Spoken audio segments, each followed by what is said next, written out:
Halo Denders, kembali lagi di DNR Podcast. Suara, cerita, dan inspirasi kita semua. Di sini saya Nanda Irina Widedana akan membahas tema yang sangat menarik, yaitu etika dan dampak sosial penggunaan AI. Bersama saya di episode kali ini, kita kedatangan dua bintang tamu yaitu Dena Amalia dan Nurul Fadila, selaku mahasiswa dari Jurusan Ilmu Komunikasi Universitas Bina Sarana Informatika. Dan di segmen satu kali ini kita akan membahas tentang bagaimana caranya menggunakan AI secara bijak dan bertanggung jawab bersama Kak Dena Amalia. Tepuk tangan untuk Kak Dena Amalia. Oke Deners, di sini kita sudah bersama Kak Dena Amalia. Baik Kak Dena, gimana kabarnya? Alhamdulillah baik. Kesibukannya apa aja nih Kak Dena selama ini? Nggak ada sih, nyari-nyari kesibukan aja kita. Oke Kak Dena, di sini Kak Dena ya sebelumnya, menurut Nugroho dalam penelitiannya di blog website Bimbing ID, penggunaan kecerdasan buatan AI telah menunjukkan tren yang sangat positif, meningkat dari 0,15 juta pengguna pada tahun 2020 menjadi 1,4 juta pada tahun 2023. Dan ini juga masih diperkirakan akan mencapai 3,33 juta penggunaan pada tahun 2030. Indonesia sendiri telah menyumbang sebanyak 1,4 miliar kunjungan ke situs dan menyumbang sebanyak 5,60% menurut traffic global. Kecerdasan buatan atau AI telah menjadi bagian integral dalam kehidupan sehari-hari dan membawa berbagai macam tantangan etika dan dampak sosial signifikan. Dan menurut Kak Dena nih, apa aja sih tantangan tersebut dan siapa yang bertanggung jawab untuk mengatasinya? Nah, baik, terima kasih atas pertanyaannya. Di sini saya akan menjawab pendapat saya. Di mana saat ini kita juga sedang masuk dalam era digital ya, kayak kehidupan sehari itu nggak bisa banget jauh dari digital ataupun yang berkaitan dengan handphone. Terlebih lagi atau yang mungkin sering kita pakai dan juga banyak orang tahu itu kecerdasan buatan atau yang sering kita sebut AI. Nah, tapi pada saat ini kita juga sedang menghadapi tantangan etis di mana masih banyak sistem AI itu yang masih belum mempertimbangkan atau memperhatikan keperluan anak-anak. Anak-anak di sini itu dimaksudkan anak-anak yang masih di bawah umur atau yang memang sebetulnya itu belum diharuskan untuk mempunyai handphone. Nah, terlalu itu juga masih banyak peran orang tua yang masih kurang tanggung jawabnya, di mana kayak mereka masih abai ataupun kayak acuh pada anak-anak mereka sendiri. Tapi selain itu kesejahteraan anak juga masih cukup minim. Sementara itu, di kolaborasi sektor dalam evaluasi etika AI atau merumuskan etika AI ini juga masih kurang tanggung jawabnya dan belum menangani dengan baik. Maka dari itu perlu ditangani dengan beberapa hal, itu seperti membangun orang tua yang bertanggung jawab dan pemangku kepentingan lainnya. Baik, benar sekali nih Kak Dena. Saya itu Kak Dena dalam sektor ekonomi. Menurut Kak Dena, bagaimana kecerdasan buatan dapat mempengaruhi kepentingan sosial atau ekonomi yang sudah terjadi di masyarakat kita nih?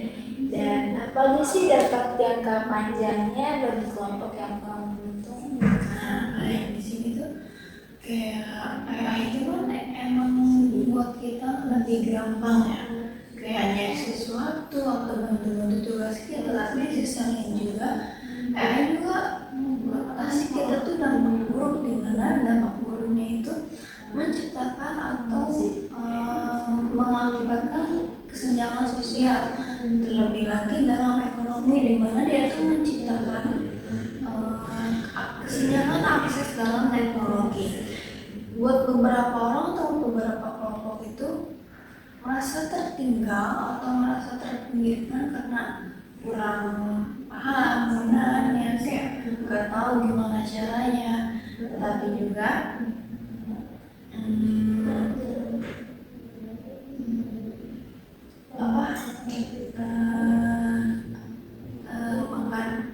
tapi juga hal itu tuh kayak bisa akibatin nanti paralelnya di mana ya, bisa menghilangkan pekerjaan, pendidikan, hal yang penting lainnya.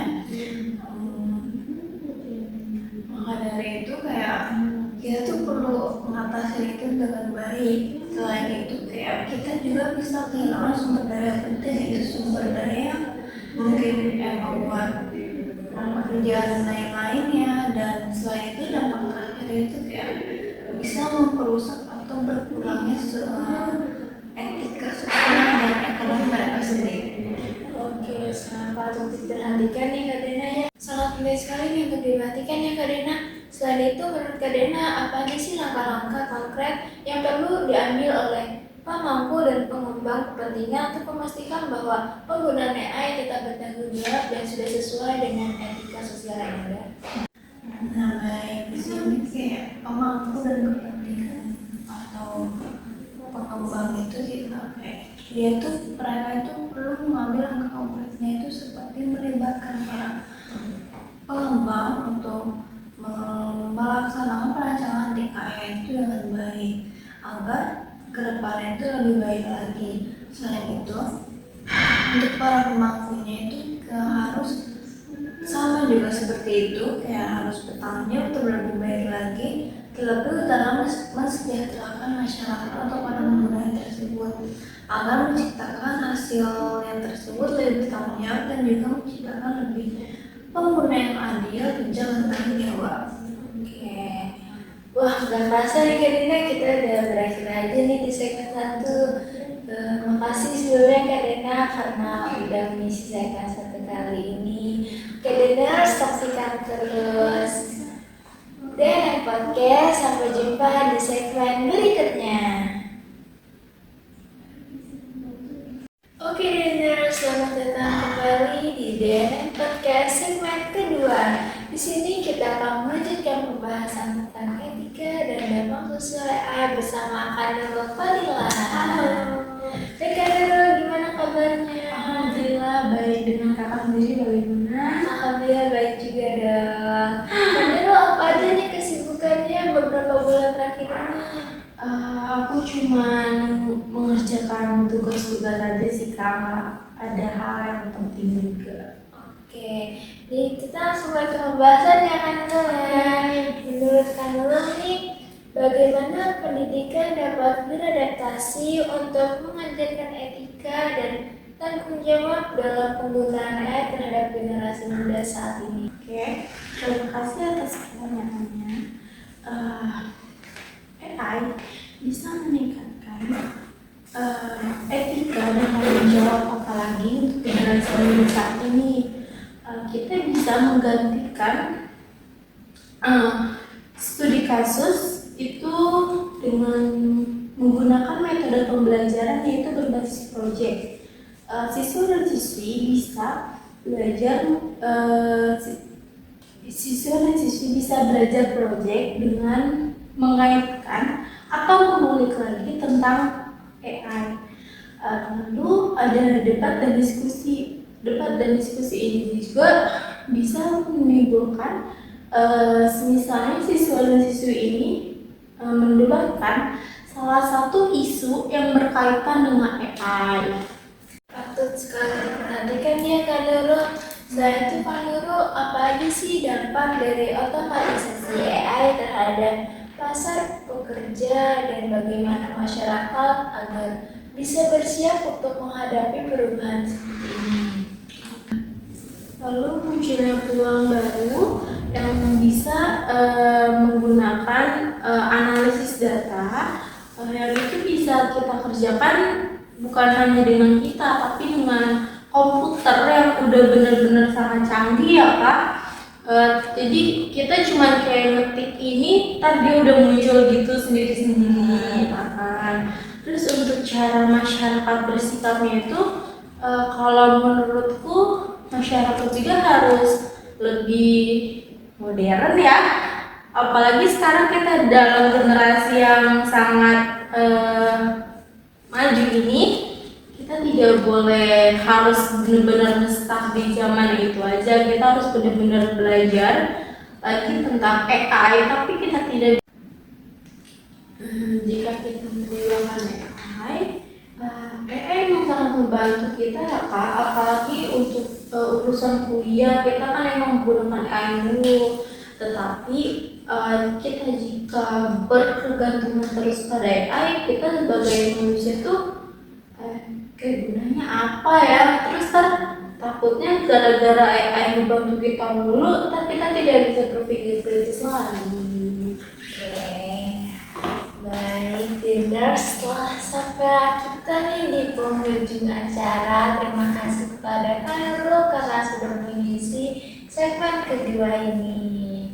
Oke, Tinders, saya selaku host ingin meminta kepada dua narasumber hebat kita untuk menyampaikan sepatah dua patah kata nasihat tentang penggunaan AI.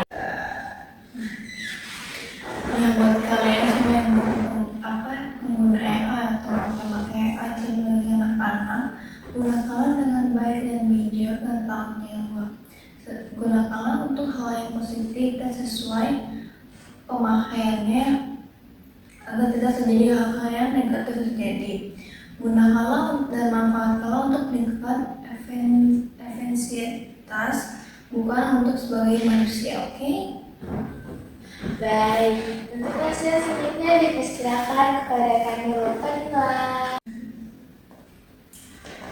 Kita sebagai pengguna AI tidak bisa terus menerus berkegantungan terhadap AI karena itu bisa merugikan individu maupun kelompok. Jadi jangan salah gunakan AI ya teman-teman.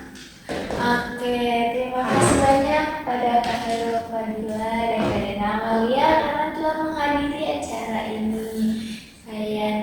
Saya Gaza Irina Widiadana selaku host mengucapkan banyak terima kasih dan mohon maaf atas segala keterbatasan yang ada.